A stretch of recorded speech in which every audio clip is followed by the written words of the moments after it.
as condicións de aquí aos vindeiros días para proceder á ampliación do dispositivo que fora ampliado anteriormente, é dicir, continuar coa prórroga anterior ata o día 12 de novembro.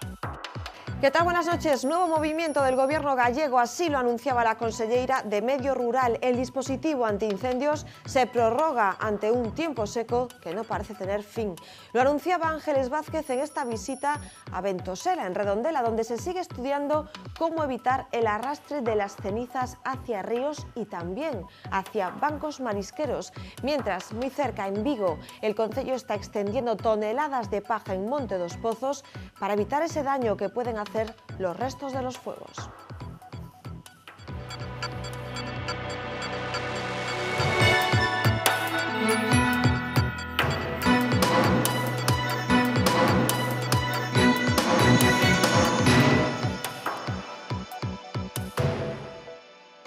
Solo el 14% de los delitos de incendio forestal llegan a juicio en Galicia. El año pasado fueron 28 de un total de 206.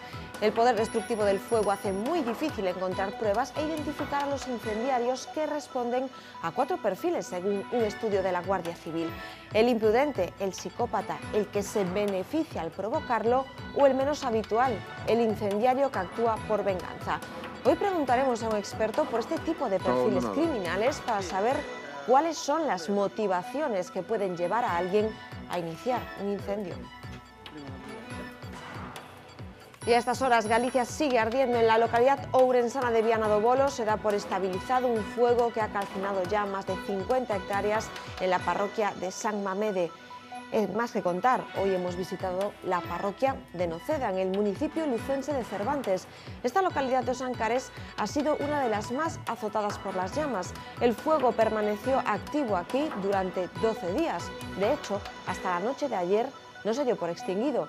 Los ganaderos de la zona, sin nada que darle a sus animales, han recibido esta misma tarde con júbilo los camiones con hierba seca que le han cedido compañeros de otras zonas de la provincia. Era un día que era un aire horrible, aquilo parecía un inferno.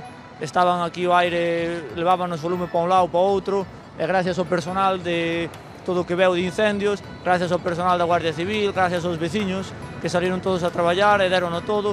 Calquera persona que estuvo traballando aquí no incendio, deuno todo, non lle importou os horarios, non lle importou nada. Casi media Galicia presenta hoy un riesgo alto de sufrir incendios. Lo peor está en la provincia de Ourense, con numerosas zonas donde ese riesgo llega a ser muy alto o incluso extremo. Los vientos del sureste y sobre todo las altas temperaturas aumentan el peligro. Y es que hoy se han superado los 25 grados en todas las provincias gallegas.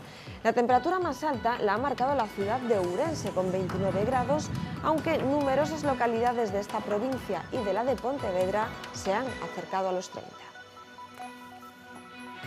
Primero mostró su voluntad de comparecer en el Senado, pero hoy ha cambiado de opinión.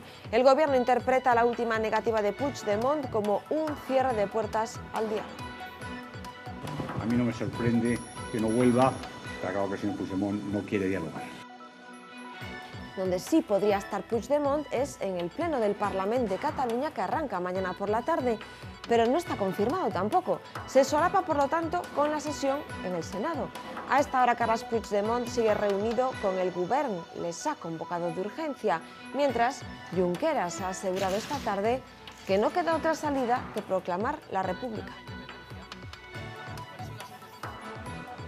Precisamente la crisis catalana ha abierto una nueva brecha en Podemos. Una de sus fundadoras, Carolina Descansa, ha criticado la posición poco crítica de la formación morada con el Govern. La gallega ha pedido que el partido se dirija más a los españoles y diga claramente que no apoyará la independencia de Cataluña.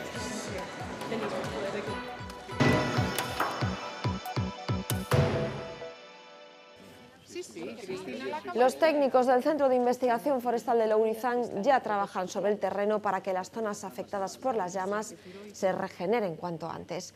Hoy las conselleiras de Medio Rural y Medio Ambiente, Ángeles Vázquez y Rosa Quintana, han supervisado las labores en el municipio pontevedrés de Redondela.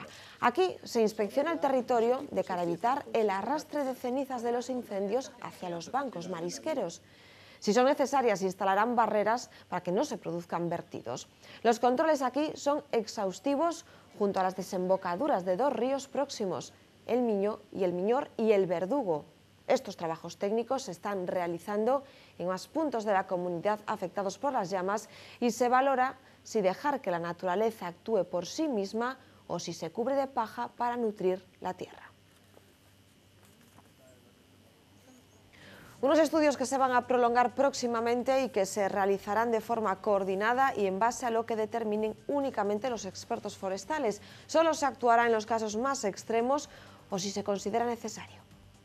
Si botamos unhas cantidades de palla inxentes sin un control do que botamos e nos ven auga, pois o arrastre pode ser máis perxudicial. Incluso nin siquiera é beneficioso botar esa palla porque xa a propia naturaleza, se non hai moita afección, vai facer que rebrote moi pronto. O último reporte que teño é de hoxe pola mañá, non se ten detectado ningún tipo de vertido en ningunha das diferentes zonas, tanto nas rías de Vigo, Pontevedra como na de Arousa, por si tamén os incendios que houbo no Barbanza puderan ter unha afectación naquela zona. En los montes de Vigo y a instancias del concello, los voluntarios ya han empezado a trabajar. Estas son las laderas del Monte dos Pozos, donde a las más de 50 toneladas de paja han sumado barreras de tela biodegradable. Se trata de evitar que la ceniza avance por las laderas si se producen lluvias en los próximos días. Cerca de aquí, en los ayuntamientos vecinos de Asneves, Bayona, Gondomar, Ponteareas y Soutomayor, empiezan a recuperar la red de telefonía móvil, pero tardarán todavía un mes en tener teléfono fijo. Telefónica habla de un nivel de devastación inédito hasta el momento. Mientras se trabaja para recuperar las zonas quemadas, el fuego ha vuelto a nuestra comunidad. Hoy, hacia la 1 de la tarde, se declaraba un incendio en Viana do Bolo, concretamente en la parroquia de San Mamede. A estas horas se encuentra estabilizado, pero ya ha quemado más de 50 hectáreas. La llegada del anticiclón y de vientos del sureste ha colocado en situación de riesgo alto de incendio prácticamente a media Galicia, la que vemos pintada con colores cálidos. Este mapa, actualizado a diario por Medio Rural, muestra la peor previsión para el centro de la provincia de Ourense, con esos colores naranja y rojo que indican un riesgo muy alto o extremo de ser pasto de las llamas. Las temperaturas elevadas que nos dejan las horas centrales del día, unidas a la extrema sequedad del suelo y al estado de la biomasa, son los principales factores que aumentan las probabilidades de sufrir incendios durante estas jornadas. Precisamente por esa situación de riesgo, la Xunta ha prorrogado de nuevo el dispositivo antiincendios hasta el próximo 12 de noviembre. Eso significa que los 936 brigadistas que debían abandonar el dispositivo a finales de mes verán prorrogado su contrato otros 12 días. Mientras, los trabajadores de las brigadas de extinción de fuegos forestales denuncian improvisación. Desde SEAGA apuntan a que el operativo que establece la Xunta cada año solo obedece a criterios presupuestarios sin tener en cuenta el peligro que supone para las poblaciones en riesgo.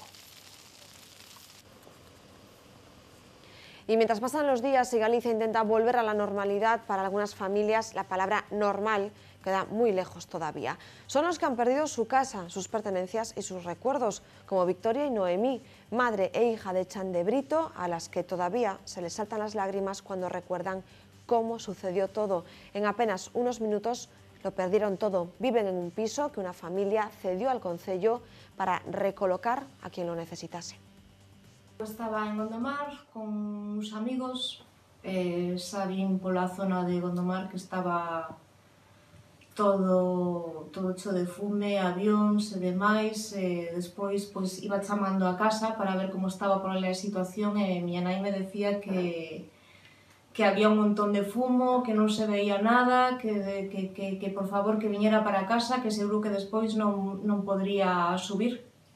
E así fixen, collín e fun e cando cheguei, pois a miña casa xa estaba envolta en bolas de lume, por así decirlo, era todo como unha bola de fumo, lume, bueno, en 5 minutos apareceu xa non sei se era a policía, xa non sei quen era, que me dixo realmente, colle o coche e vaite de aquí porque vaite. Solo con mirar a cara dese asente, pois, desencaixado, como dicindo, sair de aquí porque non sabemos como pode acabar todo isto. Echamos deixando todo atrás, sen saber se podería volver a miña casa ou non. A verdad que moita impotencia, moita rabia, non sei, só quero... É todo, toda Galicia, é todo moi duro, é todo moi triste, ver todo o teu arredor que está todo de color negro é inhumano, é inhumano. En Cervantes ardió durante días. La Xunta no dio hasta ayer el fuego por completamente extinguido y todavía no hay recuento oficial de superficie quemada en esta joya natural enclavada en Os Ancares. Pero los ganaderos de la zona con las reses en el monte se enfrentan a un escenario negro, lleno de ceniza. Hoy los refuerzos han llegado en forma de camión cargado de rulos de hierba. Los mandan ganaderos de Lugo.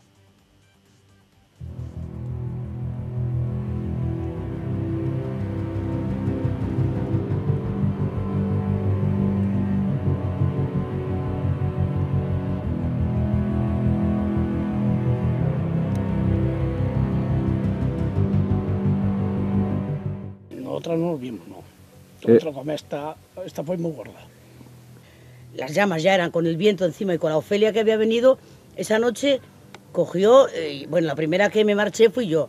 Y yo ya bajé hasta el puente de Doiras porque yo ya fui de las primeras que me entró el pánico, el terror y todo lo que quieras. Yo ya ni siquiera cogí nada. Yo me cogí, lo que quisiera salvarme yo. Todo el mundo tiene un sospechoso, pero nadie dice quién es, nadie. Todo el mundo dice que sabe, que se lo imaginan, pero nadie da un nombre, nadie se atreve a darlo.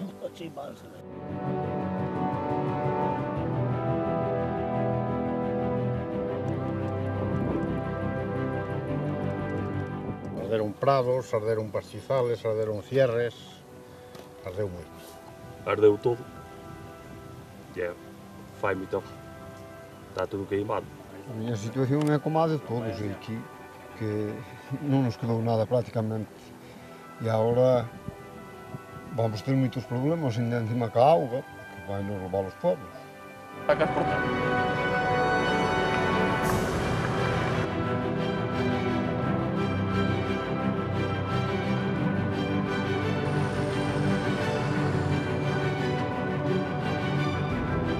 Algo que ni siquiera contaban, porque hubiera tanta solidaridad, ¿no?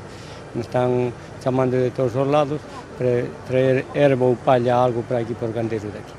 Ardeu yo lo pasto todo, porque aquí normalmente as vacas estas son de carne todas, e aquí as tiñan diario continuamente no monte, e no pastoreo, fora.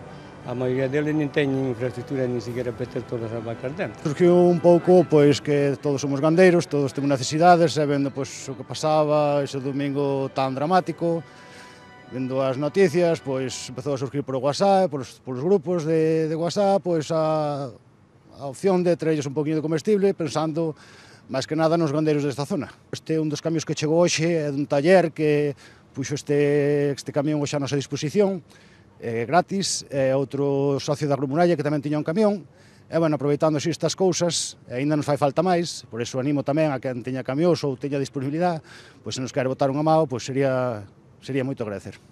Ayer viñeron con un viaxe, hoy traen os dous, e vamos ir por zonas, por as distintas zonas afectadas polo incendio, e vamos ir dándolles un reparto equitativo a todo o mundo, para que todo o mundo teña algo. O problema é que cando chega a primavera, esta xente vai ter que darlle unha solución, o inverno ven aí, entonces a ver se por parte das administracións hai algunha forma de solventar ese problema.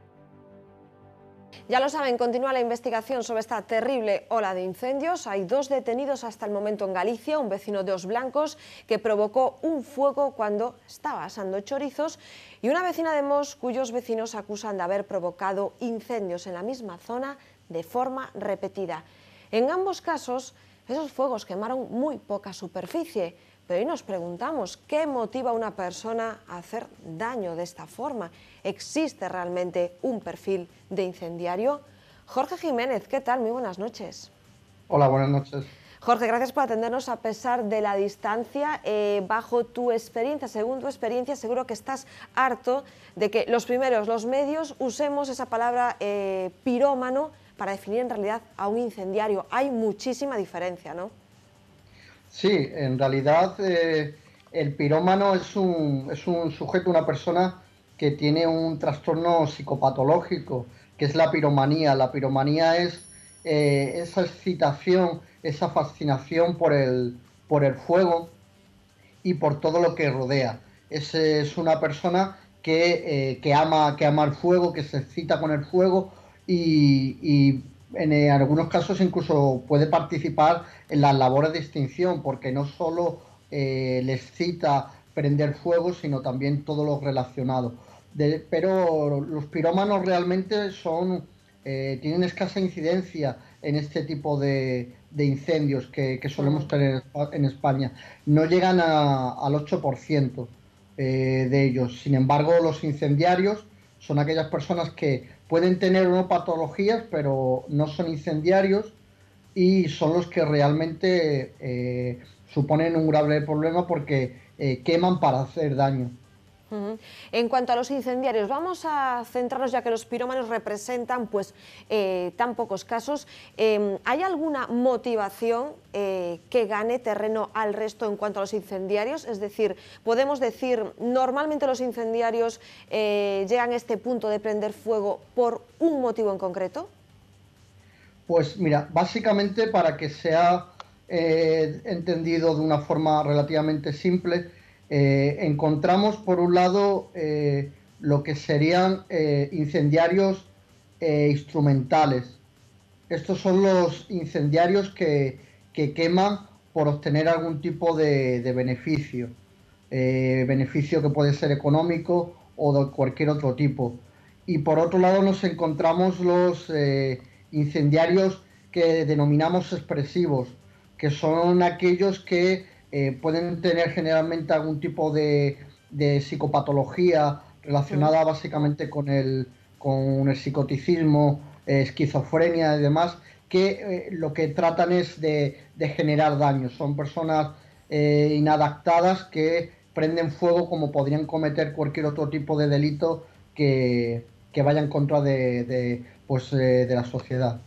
Por lo que tú sabes, Jorge, de lo que ha sucedido en Galicia, hace nada, 10 días aún estamos sufriendo esta última ola de incendios. ¿Te dice algo lo que se sabe? Ese fuego que empezó en tantos sitios, en tan pocas horas, ¿te llama algo la atención? ¿Hay algo diferenciador en esta ola de incendios? Es relativamente habitual, es decir, el incendiario, por ejemplo, que denominamos de perfil sin sentido, que es este que os comentaba, que es una persona con algún tipo de patología o desequilibrio social que se dedica a provocar daños. Este suele ser una persona muy peligrosa porque en esa necesidad de generar daño, de vengarse, pues puede estar durante horas recorriendo a coche o recorriendo con cualquier otro medio de transporte el campo y generando numerosos focos y además pues provocando, claro, un gran daño debido a esa extensión. Por tu experiencia, Jorge, ¿existe el efecto contagio? Y con esto me refiero a, en el caso de que se desate, por ejemplo, el caos en la provincia de Pontevedra, que empiece a arder en otros puntos de Galicia, ¿eso existe de cara a esos incendiarios? Sí, de hecho, el efecto contagio en el ámbito delictivo es muy habitual y hay gente que puede aprovechar esa situación para, bueno, en algunos casos copiar ese efecto y en otros aprovechar para ocultar en algunos casos otras motivaciones dentro de una escalada, digamos, de incendios. Expertos como tú, que trazáis esos perfiles criminales, claro, entiendo que os explicáis perfectamente que las tramas incendiarias o los incendios sean tan difíciles de resolver, ¿no? Sí, mira, hay datos que nos dicen que en torno al 60% de los incendios que se producen en España son provocados. Sin embargo, hay una tasa de esclarecimiento policial de esos incendios muy baja, en torno al 5%. Es decir, una tasa criminal de resolución posiblemente de las tipologías delictivas más bajas en nuestro país, si las comparamos, por ejemplo, con homicidios o con cualquier otro tipo de agresión. Y eso se debe precisamente a la dificultad para poder para poder identificar al autor de los incendios. Es algo muy difícil por el propio modus operandi que utiliza el incendiario y por las características de esa tipología delictiva.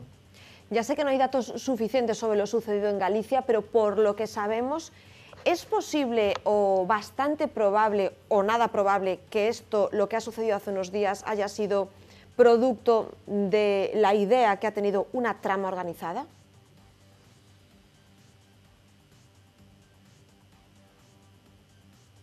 Tenemos problemas para escuchar a Jorge, más bien él no nos está escuchando. Jorge Jiménez es una de esas personas, un experto que traza perfiles sobre incendiarios, que colabora constantemente con las fuerzas del orden. Estábamos contactando con él por Skype, al final es una vía telefónica y tiene estas circunstancias. Queremos consultar sobre todo con él sus sensaciones sobre lo sucedido en Galicia hace solo unos días, hace 12 días, y es que, como saben, solo hay hasta el momento 2 detenidos, personas que podrían, de confirmarse, haber provocado fuegos. En un caso es una señora de Mos, en otro caso es un señor de Os Blancos, pero hablamos de superficies forestales quemadas muy escasas, en circunstancias pues también un poco extrañas, es decir, ellos desde luego no parecen haber sido los causantes de esta terrible ola de incendios que sufrimos en Galicia hace solo unos días. Como os decimos, a ver si podemos recuperar a Jorge. Me dicen mis compañeros que ahora mismo no podemos conectar con él, aún así le agradecemos su intervención porque sí nos han quedado claras muchas cosas de cómo trabajan estos expertos.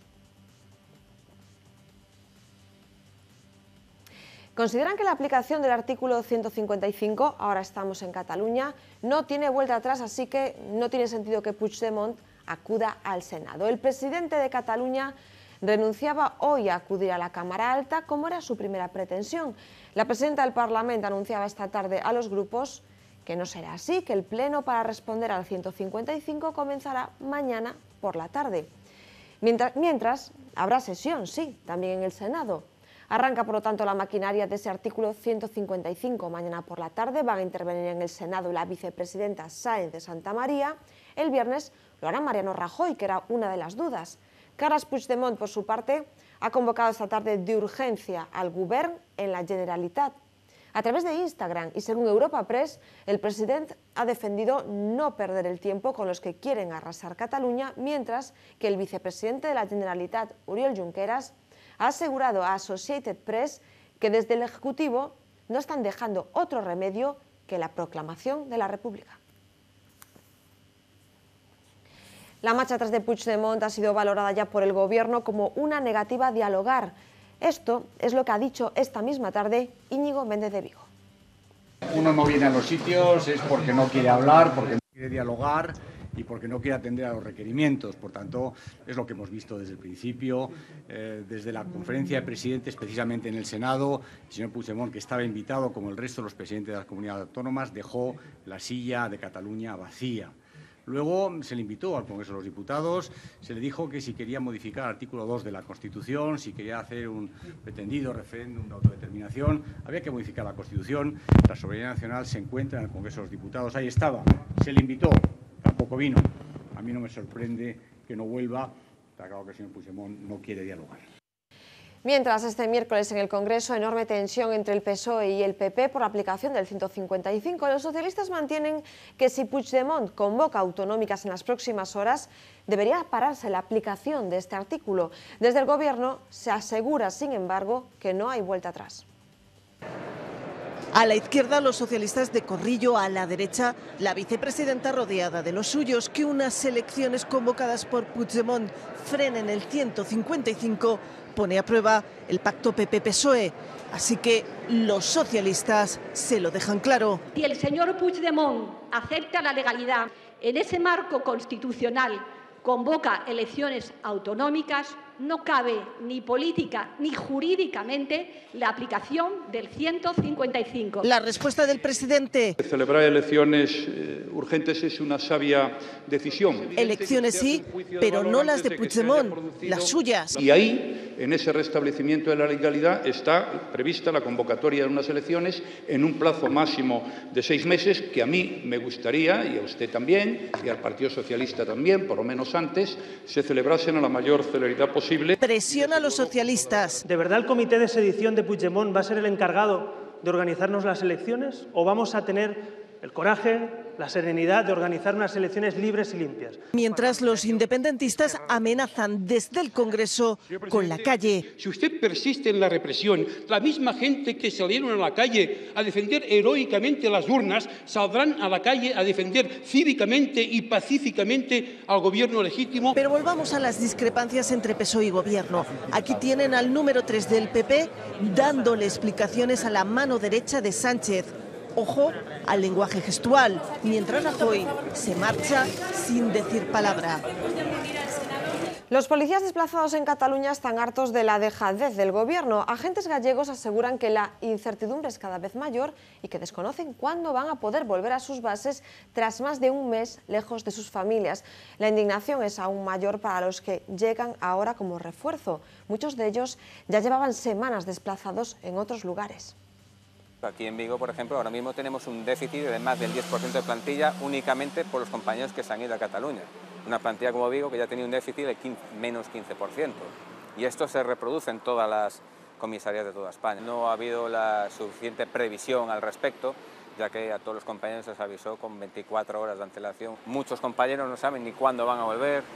La gran mayoría, normalmente todos tienen familias, todos tienen hijos. Las condiciones de los barcos no son las más convenientes. Están 2 por camarote, en algunos prácticamente no nos cogen ni las propias maletas. Hemos solicitado saber a la Dirección General cuánto se está pagando por esos barcos, cuánto se está pagando por la manutención y no proporcionan a los sindicatos la información necesaria sobre esa cuantía económica, con lo cual podemos poner en duda incluso si lo que se está pagando es una cantidad suficiente como para poder alimentar a los compañeros. Estamos hablando de camarotes de muy poquitos metros cuadrados que están destinados para travesías en el mar para 2-3 días. Y estamos hablando que aquí los compañeros ya llevan un mes. Se empiezan a hacer los primeros relevos, pero son relevos, curiosamente, de gente incluso que no está fresca, digamos. Es decir, gente que, por ejemplo, ya lleva un mes fuera de su casa, pero no estaba en Cataluña, estaba en otras partes de España, porque además del problema de Cataluña es que la seguridad del resto del país también hay que controlarla, ¿no? Que se van a acercar las Navidades, se van a acrecentar los problemas. Una cosa curiosa es que nos enteramos de las prórrogas de estancia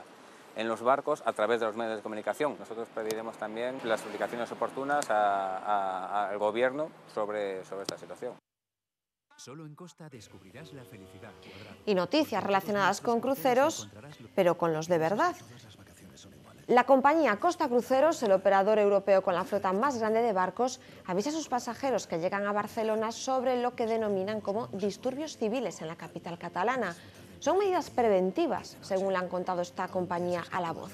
Medidas que dicen tomar también en otros puertos. Recomiendan también a sus viajeros que eviten adentrarse en concentraciones políticas. Les sugieren incluso que no fotografíen a los manifestantes porque pueden desatarse acciones violentas. Brecha en Podemos por la posición del Partido Morado respecto a la crisis en Cataluña. Carolina Vescansa se ha salido del camino al criticar la posición de Podemos sobre el independentismo. Poco antes de sus contundentes palabras, había sido ya relegada de la Comisión Constitucional en favor de Irene Montero.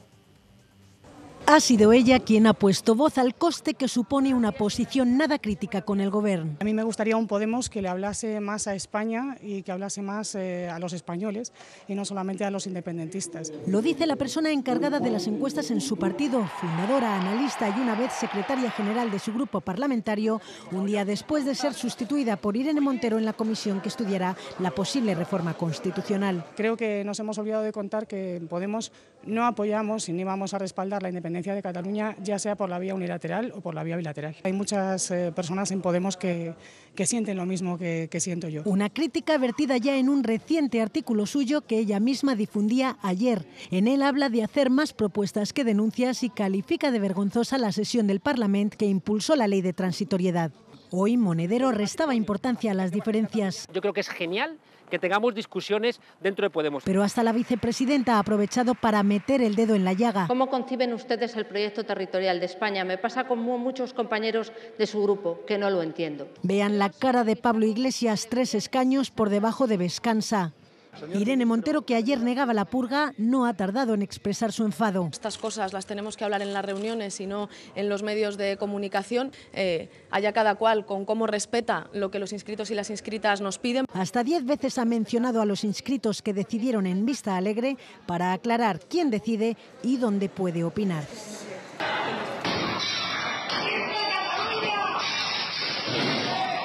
Imágenes del 1 de octubre en Barcelona, seguro que las recuerdan. Un hombre arroja una silla dentro de un colegio electoral en Sant Joan de Vilatorrada y alcanza a un guardia civil.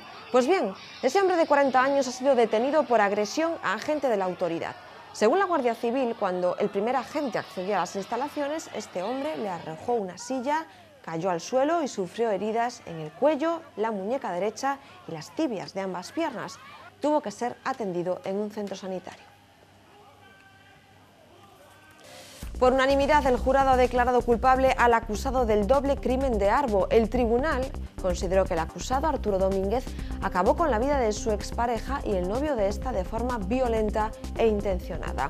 La decisión se conocía a última hora de este martes. Fuera de la audiencia, esperaban al acusado los familiares de las víctimas, que lo despidieron camino de la cárcel con gritos de asesino. El jurado considera probado que Arturo, tras la ruptura, mantenía un comportamiento posesivo, controlador y violento. Ella nunca denunció ni los malos tratos ni las amenazas por miedo a represalias. El fiscal mantiene su petición de 46 años de cárcel y que se le retire la patria potestad de la niña que tenía en común con la víctima. El Congreso de los Diputados ha aprobado por unanimidad pedir a la familia Franco la devolución al Concello de Santiago de las 2 esculturas del maestro Mateo originarias del Pórtico de la Gloria. Esa aprobación llega a raíz de una proposición no de ley de En Marea. De forma paralela, el Concello de Santiago presentará una denuncia para recuperarlas en el caso de que la familia Franco no las devuelva por propia voluntad. Julio Sacristán ha presentado su renuncia como alcalde de Culleredo y secretario del PSOE en la provincia de A Coruña. El acto ha tenido lugar en el Salón de Plenos del Consistorio. Sacristán toma esta decisión a los 64 años para acceder a la jubilación a los pocos días de que se archivase una denuncia contra él por prevaricación. Cabeza de lista de los socialistas en este municipio coruñés desde 1983, pretende con su salida facilitar la renovación del PSDG en la provincia. 2 jóvenes, un chico de 22 años y una chica de 20, resultaban heridos esta tarde en A Coruña en este siniestro. Sucedía en la ronda de Outeiro y en el accidente se vieron implicados 3 coches. En este que ven viajaban los heridos, quedaron volcados en la acera, por donde por suerte en ese momento no pasaba ningún peatón. 8.000 cajetillas de tabaco de contrabando en maletas facturadas. Este cargamento ha sido localizado en el aeropuerto de Vigo. Las llevaban 6 pasajeros en 11 maletas. Fueron facturadas en Angola con destino a Oporto. 3 de los viajeros fueron identificados en Peinador y otros 3 se dieron a la fuga. Poco después fueron localizados a través de la lista de embarque del avión. Las pirámides de Egipto, Londres o los canales de Venecia han llegado para quedarse al hospital de Ourense. Son dibujos que han hecho artistas y voluntarios para humanizar los espacios donde están hospitalizados los niños. Con la colaboración de la Fundación Andrea, se siguen los pasos de otros centros como Barbanza o Santiago. 276 millones de euros, ese es el beneficio de la banca al cerrarse el tercer trimestre del año, un aumento del 3,7% con respecto al mismo periodo de 2016. Una de las claves es el descenso de la morosidad. Los datos revelan que el crédito a clientes subió un 8,9% hasta situarse en los 27.700 millones de euros.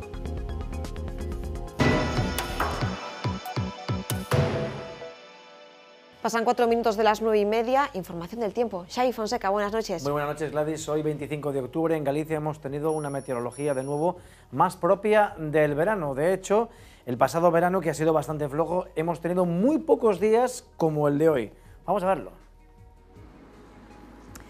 El cielo solo ha presentado algunas nubes altas que en todo caso lo que han provocado es que la sensación térmica fuese de bochorno en algunos momentos debido a la humedad y también al viento que ha soplado muy flojo.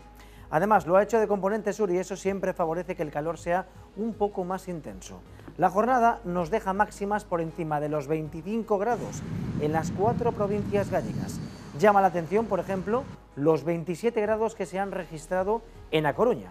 La temperatura más alta ha llegado a rozar los 30 grados en el interior.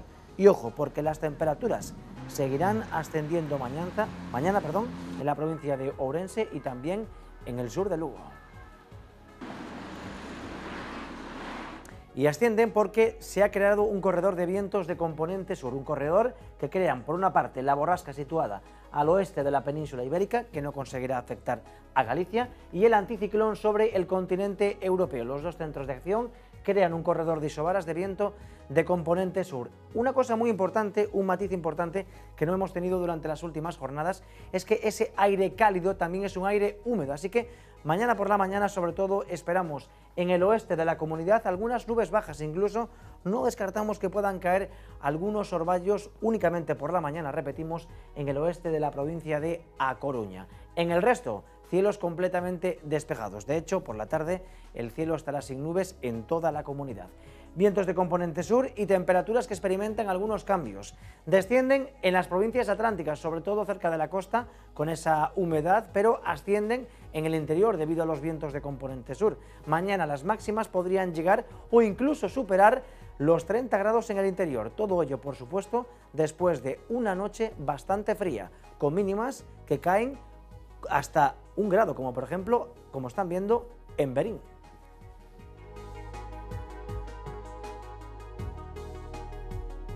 Y esta mañana hemos amanecido de nuevo con unos cielos completamente espectaculares. Vamos a verlo. Un cielo inquietante, un amanecer en A Coruña pocas veces visto. No siempre se ve el amanecer así. El más bonito del mundo. Sí, muy diferente. Tonos naranjas que perfilan una ciudad que estos días despierta de otro color. Pájaros que vuelan en fuego, madrugones de postal, instantes que dejan sin aliento y que las redes sociales se encargan de inmortalizar. Porque no es habitual ver el mar en rojo, ni los cielos de amarillo. Hoy aquí no hay azules que valgan y semejante espectáculo tiene, claro, una explicación. Predominio de los colores anaranjados o rojizos. Los rayos de luz atraviesan la atmósfera casi en vertical, un pequeño estrato, pero cuando el sol está muy inclinado, para llegar a nosotros atraviesa mucha más atmósfera, en oblicuo. Y luego además es muy importante también que la atmósfera esté limpia y que la nubosidad sea una nubosidad alta. Pero da igual el porqué, hoy solo nos importa hasta cuándo, y esto podría durar eternamente, aunque acabará cuando vuelva la lluvia.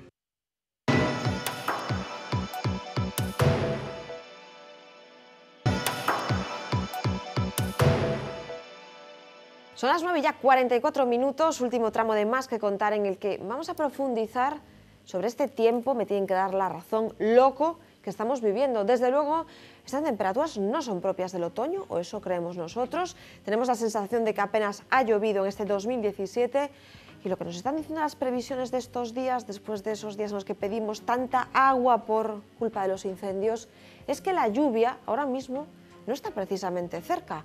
Rafael Sánchez, muy buenas noches. Buenas noches. Rafael es meteorólogo de la AEMET, en este caso en Galicia, en concreto en A Coruña. Rafael, hoy es 25 de octubre. ¿Qué temperaturas? ¿Esto es normal? O sea, ¿entra dentro del margen, supongo que en todo esto de la meteorología lo habrá de normalidad, o esto ya se nos está escapando? Bueno, hoy, por ejemplo, en Coruña hemos tenido una máxima exactamente de 26,8 grados, que es una temperatura muy alta para esta época del año. No es que sea algo que no ha ocurrido nunca, pero sí es verdad que no había ocurrido nunca de una forma tan continua, en periodos de tiempo tan largos. Sí. Ahora estamos teniendo otra vez temperaturas altas, pero alrededor del día 15, unos días antes, tuvimos temperaturas aún mayores que las que estamos teniendo actualmente. En algunos casos fueron récord históricos para el mes de octubre, para esos observatorios. En otros casos, como en el caso del Observatorio de Coruña, por ejemplo, no llegaron a tanto, pero desde luego sí que son temperaturas muy altas y sobre todo eso sostenidas durante periodos largos de tiempo. Eso es lo que no es, desde luego, nada habitual. Claro, es que todo esto lo juntas y dices Galicia, récord de temperaturas, te suena, y por encima lo que nos estáis transmitiendo, pues en este caso desde la AEMET, Ya sé que la previsión no se puede hacer tampoco a larguísimo plazo, pero por lo que sabéis, ¿la lluvia sigue tan lejos o ni siquiera aparece? De momento, la verdad es que puede decirse que no aparece. En los próximos días, en un periodo de una semana aproximadamente, nos esperan precipitaciones, por lo menos precipitaciones significativas. Más adelante, pues la verdad es que los pronósticos pierden mucha fiabilidad a medida que transcurre el tiempo desde el momento en que se efectúan, entonces no se puede decir nada. En el periodo, digamos, en el que las predicciones tienen más fiabilidad, de aquí a unos cuantos días, de momento parece que efectivamente no va a haber precipitación. Se lo contábamos además en el primer tramo de este Más que Contar. Hay un mapa ya elaborado de riesgos de incendios. La EMET era uno de estos organismos que nos transmiten en las próximas horas riesgo de incendio en Galicia altos. En el caso de la EMET determinaba el norte de Lugo, también en A Coruña. Claro, hay que decir que como agencia estatal de meteorología se tienen en cuenta también estos factores, no solo de si llueve, hace sol, hace calor, quiero decir, se contempla para el territorio que pueda haber condiciones no favorables precisamente para el fuego, ¿no? Desde luego que sí, las temperaturas que estamos teniendo y sobre todo pues la falta de precipitaciones que se arrastra, aunque ha llovido la semana pasada. Sí, por suerte en un buen momento, hay que decir. Exactamente, en un momento en el que hacían mucha falta, pero en cualquier caso siguen siendo precipitaciones muy escasas para la época del año. Ahora mismo llevamos, pues depende de cada zona, depende de la zona que consideremos, pero puede haber caído pues entre el 20 y el 30% de la precipitación normal en un mes de octubre en Galicia, que normalmente en un mes de octubre en Galicia llueve mucho. Entonces, todo eso son condiciones pues muy perjudiciales, si lo miramos desde el punto de vista de la posibilidad de que se produzcan incendios, claro. Hablas, Rafael, de lluvia. Esa sensación que tenemos de que lleva sin llover, como sabemos que llueve en Galicia, no voy a exagerar, pero desde luego en este 2017 parece que no ha llovido prácticamente nada, que ya sé que esto no es así, pero esa sensación ¿la confirman los datos que vosotros manejáis? Ha llovido poco, efectivamente, y eso es algo que ya arrancó en el otoño del año 2016. Menos mal, iba a decir yo, hace más de un año que parece que llueve poco, y es así. Ha habido de todo, ha habido meses que sí que pueden considerarse lluviosos, en que por lo menos ha llovido lo normal, habría que ir analizando mes a mes, pero sí que es verdad que ya en el otoño de 2016 las precipitaciones fueron en general escasos. Hubo después en el invierno meses muy secos, como el mes de diciembre, por ejemplo. Un mes también sorprendentemente seco fue el pasado mes de abril, ya en el 2017. Sí. Este comienzo de otoño también están siendo, hasta ahora, y parece que el mes de octubre va a ser así también, seco. Es decir, que llevamos un periodo ya de más de un año con precipitaciones escasas. No quiere decir, ya digo, que todos los meses hayan sido secos, ha habido de todo, pero sí que es cierto que predominan los meses secos en ese periodo y se va acumulando lógicamente un déficit de precipitación. Claro, precipitaciones escasas y parece como que muy concentradas en días, que no llueve aquello de que durante semanas tenías que llevar el paraguas, que ya de hartazgo decíamos los gallegos, es que no para de llover, que parece que llovía poco y durante mucho tiempo. Me da la sensación de que ahora llueve como días concentrados, llueve con fuerza y para. Es posible que haya una cierta tendencia en ese sentido. No sé si hasta el punto de que se pueda llegar a detectar sin unas medidas concretas, con datos Sí, claro, esta sensación muy del ciudadano. Sí que es verdad que, bueno, todas las variables meteorológicas, pero sobre todo la precipitación, tienen una gran variabilidad. Entonces te puedes encontrar situaciones, pues desde periodos efectivamente largos en que no se registra precipitación a periodos largos en que no deja de llover. Yo recuerdo, y seguramente mucha gente lo recordará también, porque fue un caso bastante llamativo, aunque ya queda un poco lejano. El invierno del 2000-2001 pues también comenzó con el otoño comenzó con precipitaciones escasas y después comenzó a llover en el mes de noviembre y con la excepción de febrero, que fue un mes más o menos normal, no dejó de llover hasta el mes de abril. Efectivamente, pero ese es el año que se dice que llovió no sé cuántos días seguidos, y con días son semanas. Hubo meses en que llovió todos los días del mes. Todos los días en mayor o menor medida se produjeron precipitaciones. Entonces, aunque un poco podemos tener esa sensación, tampoco puede afirmarse que eso sea necesariamente así. Al final, como siempre, los datos. Datos que la EMET nos ha transmitido hace relativamente poco tiempo, en el que se hablaba de las olas de calor. Y lo voy a leer porque me parece increíble esto que se contaba, porque al final es que leyendo los datos es cuando te das cuenta un poco de lo que está pasando. La EMET nos contaba hace muy poco tiempo que desde el año 75 hasta este año, hasta el 2017, que son 43 años, se han registrado 56 olas de calor. Bien, pero es que 29 de esas 56 olas de calor, es decir, más de la mitad, han tenido lugar en lo que llevamos de siglo. Sí, a mí esto me parece, o sea, no sé si decir increíble o que desde luego denota una tendencia de que las olas de calor se repiten demasiado frecuentemente y no sé si peligrosamente, como indicador.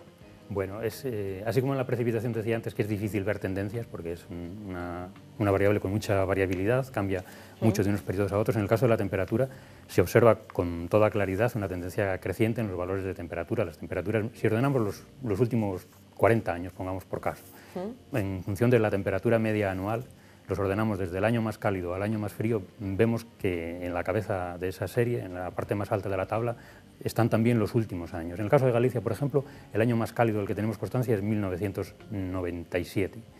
Y a partir de ahí también tenemos, con valores de temperatura muy cercanos, están 2011 y 2015. Y a partir de la cuarta posición y hacia abajo están todos efectivamente prácticamente en lo que llevamos del siglo XXI. Sí. Es decir, los años cálidos tienden a acumularse en el periodo más reciente. En lo más cercano. ¿Y es posible, Rafael, o hay algún indicio de que este 2017 pueda marcar algún récord de registros en cuanto a calor? Podría ser. Por ejemplo, en el caso de Galicia, entre el mes de febrero y el mes de agosto, todos los meses de este año 2017, quiero decir, todos los meses fueron más cálidos de lo normal. Solo el mes de enero y también, curiosamente, el mes de septiembre fue ligeramente más frío de lo normal. Pero el resto de los meses han sido más cálidos y es posible que a final de año todavía quedan 2 meses posiblemente fríos, o que pueden ser fríos y, no, en fin, octubre parece que también va a ser cálido, evidentemente, y es posible que sí que se consiga superar algún récord en ese sentido, de valores de temperatura media, en fin, anormalmente altos. Pues para que se vea lo que está pasando, porque no es que lo digamos nosotros, nos lo cuenta a diario, no sé, Xavi Fonseca, pero hoy queríamos hablar con un meteorólogo de la EMET aquí a fondo, porque no solo a veces son nuestras sensaciones, sino que los datos, ya ven, lo prueban. Rafael Sánchez, un auténtico placer. Igualmente. Muchísimas gracias, muy interesante. Hasta otra. De nada. Buenas noches. Antes de irnos, nuestra recomendación de esta noche, recomendación de miércoles, está a las 10 de la noche en Sana Sana. Hoy hablamos de medicina deportiva, algo que, por cierto, no solo tiene que ver con el mundo del deporte de élite. Vean. Yo toda la vida llevo haciendo deporte en plan amateur desde los 15 o 16 años, teniendo en cuenta que el año pasado llegué a 16 km/h y este año a 20, pues se dice rápido, pero el que lo tiene que hacer sabe lo que es. Vamos a hacer los cambios hoy, el 3+1. La influencia de la actividad física en la salud es importantísima y el running facilita esto. Hay luego también una especie de reto personal de mucha gente que quiere participar en pruebas, en competiciones. En realidad es un estilo de vida. Los informes médicos para nosotros son cruciales. Gracias a él puedo planificar el entrenamiento, puedo sobre todo orientar el entrenamiento. He visto auténticas barbaridades y hay gente que no se da cuenta las agresiones que hace a su cuerpo. Y sobre todo controles en cuanto a analíticas y cosas así, sí que hago bastante porque hace 2 años me dio una anemia y eso te chafa todo el año de entrenamiento.